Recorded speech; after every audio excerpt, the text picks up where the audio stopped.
Hi, I'm Baz Cheeley and you're watching episode 4 of Spriggan Mist TV.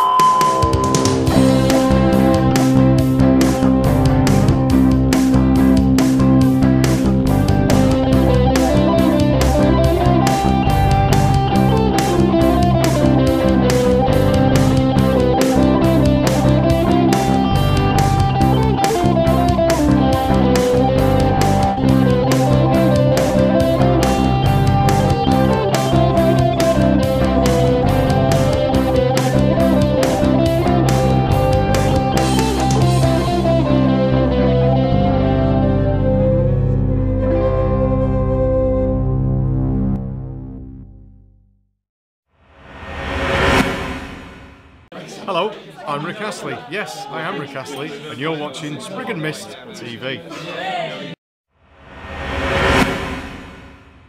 So here we are, out and about in the woods. On this episode, we're looking for the Fae. The irony of it is that we went somewhere completely different and found a real life fairy maker.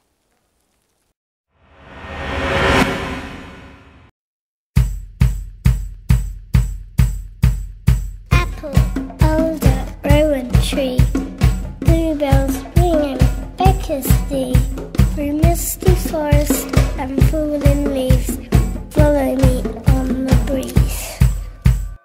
Today on Spriggan Mist TV, we're in search of fairies. Now, we've come to northwest London and it's raining.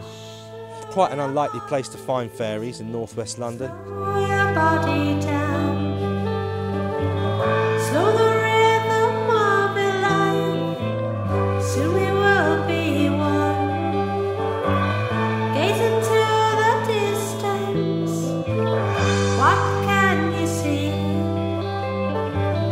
Believe in the ridiculous.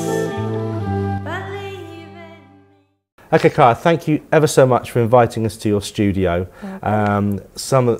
This piece of art is just absolutely stunning, and we just wanted to find out how you do it. And the obvious question is, how did you start making fairies? Oh God, good question. Well, it was a couple of years after I had my son, and I was told to have complete and utter bed rest. Now, I loved art, but I never found which area of art I enjoyed the most. And then when they told me to have bed rest, I had some clay, some Fimo clay. I loved everything miniature. I loved the fantasy world. And I realised that from sculpting from this clay, I could recreate what was in my imagination and turn it into a 3D and reduce the size. And then everyone, when I started making them, they weren't the greatest thing, I have to admit, but my mum thought they were brilliant. And as I went along, I started making things that people actually started commenting on. So that's when I sort of realised I had something here, and I actually loved doing it. I loved the finished results. But it's taken me about, 16 years to get there. Do you still have your very first one you made? Yes, I do. They're in the loft, so no one can see them. Okay, and what was the very first fairy you made? The very first fairy, she was a little ginger-haired fairy. And she was the very first one that went into a jar. See, before that, I was making little elves, and they were a little bit more cartoon-like. So she was the very first sort of, like you see here, with the sleeping, and I preferred them sleeping as well. Okay. And you said you made them with Fimo. You don't make them with Fimo now, obviously. I use a different, they're called polymer clay. Okay. Fimo is a make of polymer clay. I see. Fimo is, I use different kinds of brands, and I come up with my own that I like the texture and the colour for. Okay, and you paint them and put the hair on yourself, you design them, they're all your work? All my work, yeah, and we there's a lot of layering that's involved in it as well to get the blush and a certain tone colour. And then we paint them, we do the eyes, we do the lips, we do the makeup, and then we add the hair and the clothes, and then we obviously put the wings on as well. So how long would it take to make a fairy like you've got in front of you here? From sculpting from start to finish takes about a week. Wow. And there's different drying times involved. Obviously, once you've put the wings on, that's got to have 24-hour drying time, and so it does take. There's a lot of different stages of completion when it comes to the fairies. How many fairies do you think you've made in those 16 years? Oh, good question. I think it must be around about 300, 400 fairies. Yeah. And then maybe about 200-300 dragons, I think we're up to. Because you do dragons now as well. Yes, we do, and unicorns as well. We started doing that last year. It's quite a few, but does that include all the ones that I've had to chuck in the bin? Well, yeah. So, how has doing them when you are obviously recovering from having your son to now, it's a business, isn't it? Yes. So how did you make that transformation, and at what point did you think, I've got to go and do this a bit more seriously? That came as a bit of a shock.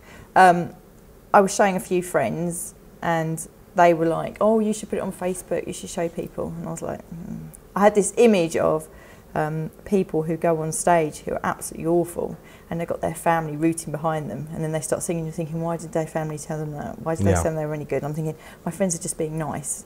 Took me a year, and I published my Facebook page, and all it was just to show my hobby. It was nothing else. And I sat and I kind of sat there thinking, well, what do I do now? And I was too ashamed to really ask my friends to like my page, but they did, and then they shared it with their friends. And then they shared it with their friends. And how many likes have you got now? I think we're on 54,000. 54,000 likes. Yeah, so it's got... And they're from all over the world, aren't they? Yeah, mostly the UK. We haven't Yeah. really targeted other countries yet. So it's all done by word of mouth. And we're quite lucky that people obviously share it with their family. We do competitions, which helps. Yes. And it's built up over. We're coming up to 2 years, our anniversary, 2-year anniversary in March. So how do you keep up with all the orders? Good question. We don't. We've got a long waiting list, but we've taken on staff so they can do some of the finishing stages and the admin and all that, and the finishing stage take up 50% of the actual work. Yeah, I can imagine. So and that takes training, because it's taken me 2 years to get, recently to get to where I am now when it comes to the finishing stages. So for them, I'd have to, hopefully they'll be able to learn quite quickly, and then we can start producing more, and the demand, then we can keep up with the demand. But we'd like to take on more staff. We're going to see what this year does and see what we can find. Now, you're quite modest, so I'm going to ask you the question. You've been nominated for a few awards, haven't you? I have, yes. And tell us about that, because you're a mum of 3. Yes. And you fit this in through being a mum as well. So what were the awards that you were nominated for? I won, well, the first award I got was from Brian Froud back in 2003, I think it was, from my website. He recognised my artwork. That was before I had a long break and gave it up. And then when I started again, there was some craft pages that I was nominated, and I won the awards for them. And then later last year, I got nominated and was a finalist for Mum Entrepreneur of the Year. And that was sponsored by Amazon. Wow. I went down to the awards, and even though I didn't win, you had a good day out. It was a brilliant day out, and I was just so honoured to have been a finalist. I was on this, got through to one of the finalists, London finalist for This Morning's TV for the Mum Entrepreneur there, and that was a few years ago with my artwork. And that was a bit like a Dragon's Den thing. You had to go in and speak to a panel of judges. And that was quite scary. But and then we've just won Achieve Magazine Inspirational Mum Awards, which was lovely. And I mean, you've got 3 children, haven't you? And how old are they? I've got a 16-year-old son, I've got a 4-year-old daughter, and I've got a 1.5-year-old little boy. And what do they think of the fairies and the dragons you make? My son, he's more into computer games and really doesn't care. But he is always telling me how proud he is of me, which is lovely. My daughter is fairy mad, which is fantastic. And it was actually her that kept me going. It was because of her, really, that I thought, do you know what? I've got a little girl now, and I've got someone to share it with. And my 1.5-year-old, well, everything has to be kept out. That's right, yeah. Absolutely. Well, thank you ever so much. And certainly I know that people watching Spriggan Mist T.V will absolutely love these. I know Mother Dearest, as she's affectionately known to all the Sprigs out there, has got one, and she is so proud of it. They're a lovely piece of art, so thank you for sharing them with us. Welcome, thank you.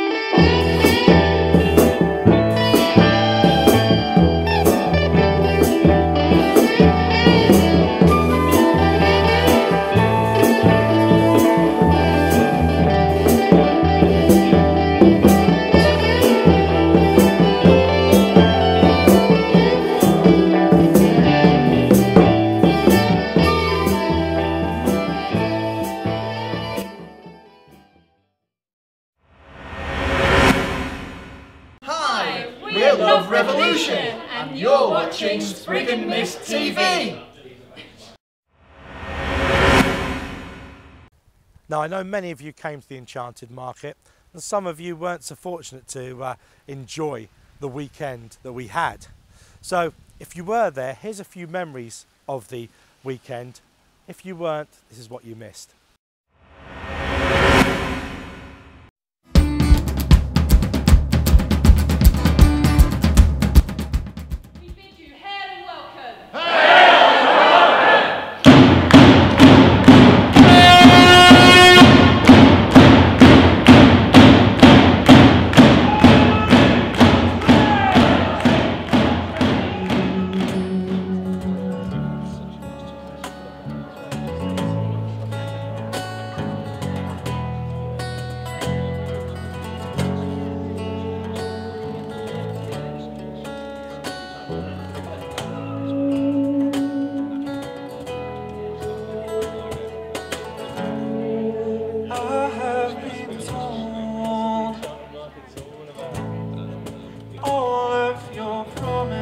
Will never grow old, and this was mine. And now it's time for me to go, and I hope no one else will ever stand by your side.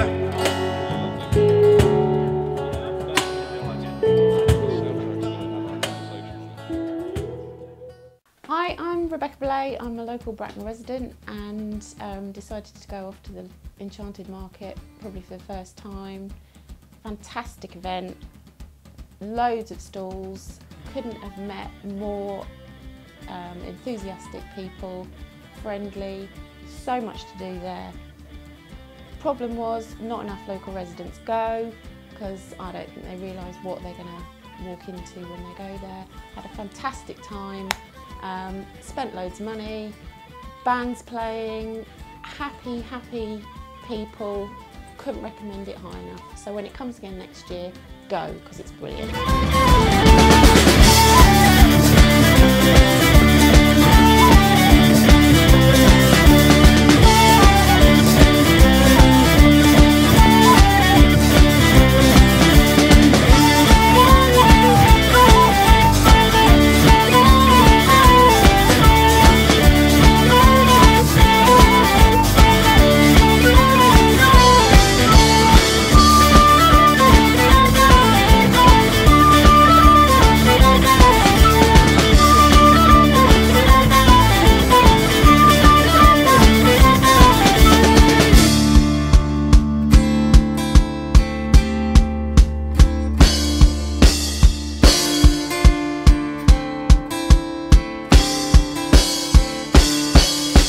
She's up beside him, Jack, she's here to sing. Now we sat down and told Jack and on along and tea. I got to find a life.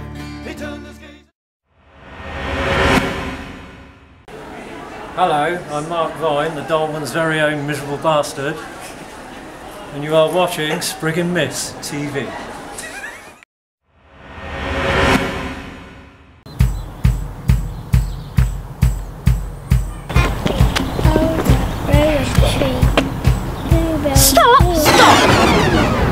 Seen this since I was 5 years old, and I still don't know why I was chosen and what it's about.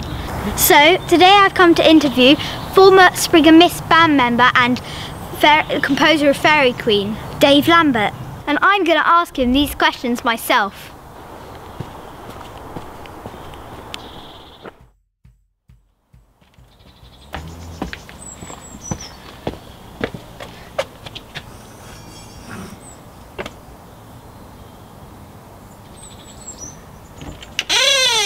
together.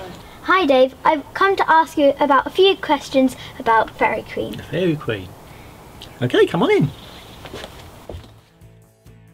So Dave, I've been singing the intro to Faery Queen since I was 5. Why was I chosen and what's it about? Well, the intro is basically just calling up an image of a forest and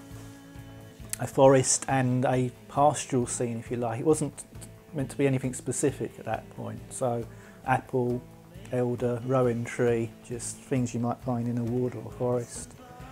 Bluebells ringing beckons thee, tolling of bells calling people towards it. So I wanted to get the feeling that the wood and the forest was calling these people towards them. And follow me on the breeze is the fairy messenger saying to, well, basically the idea was it was an army, a retreating army who knew they were going to get annihilated the next day by their enemy.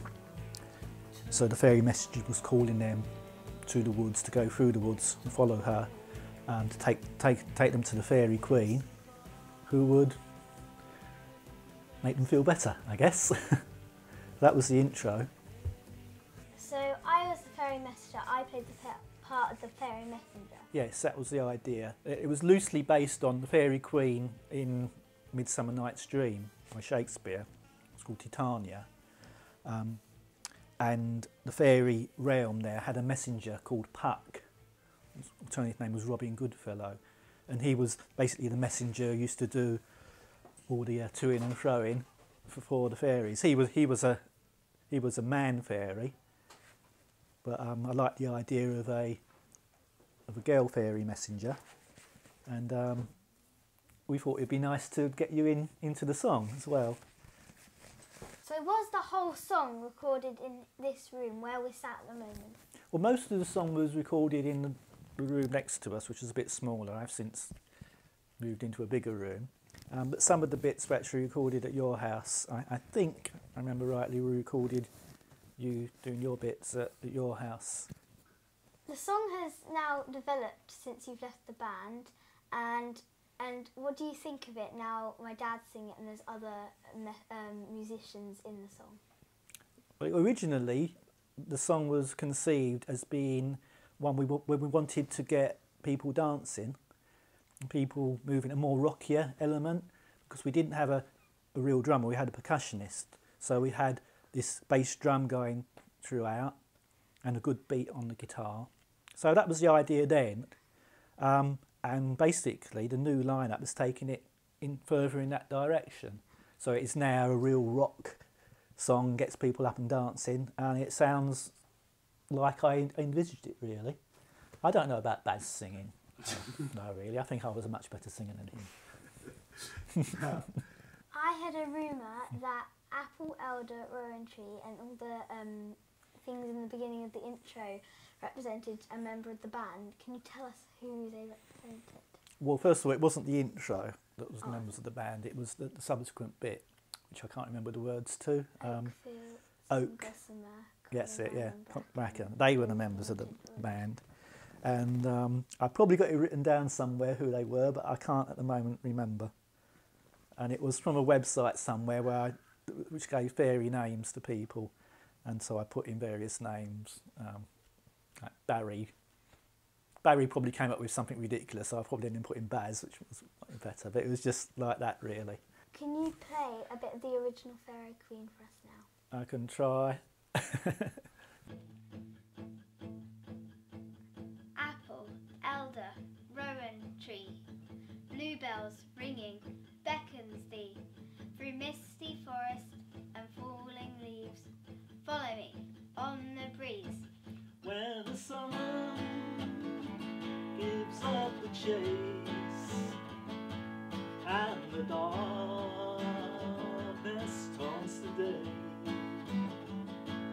between a vision and a dream,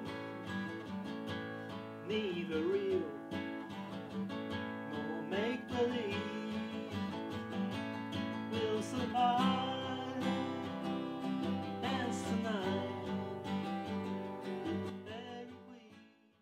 What are you doing musically now? Now I'm in a duo called Quiet Wish with a wonderful singer called Corolla, and we're aiming to play acoustically and electronically whenever we can, and hopefully we'll get some more recordings out soon. So where can we hear Quiet Wish's music? Well, we have a website, www.quietwish.com, where we have lots of our where we have lots of sample tracks there, and that gets updated regularly, so good place. Never so good.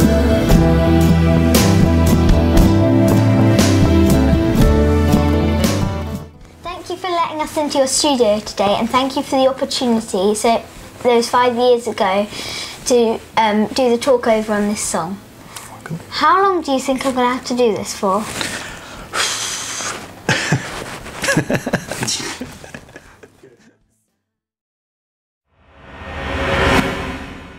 We're Quiet Wish and you're watching Spriggan Mist TV.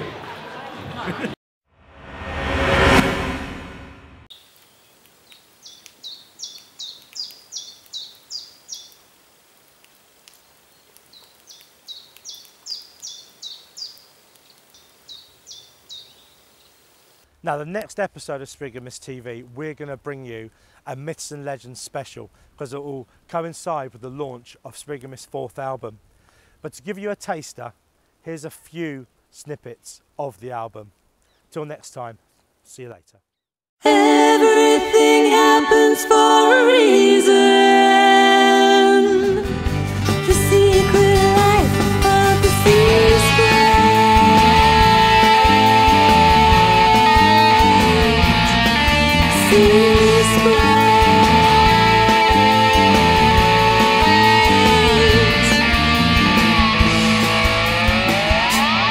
When it's just you and me, you will see clearly I've nothing to give. Listen to me, I call your name. Fly to me on wings that flame.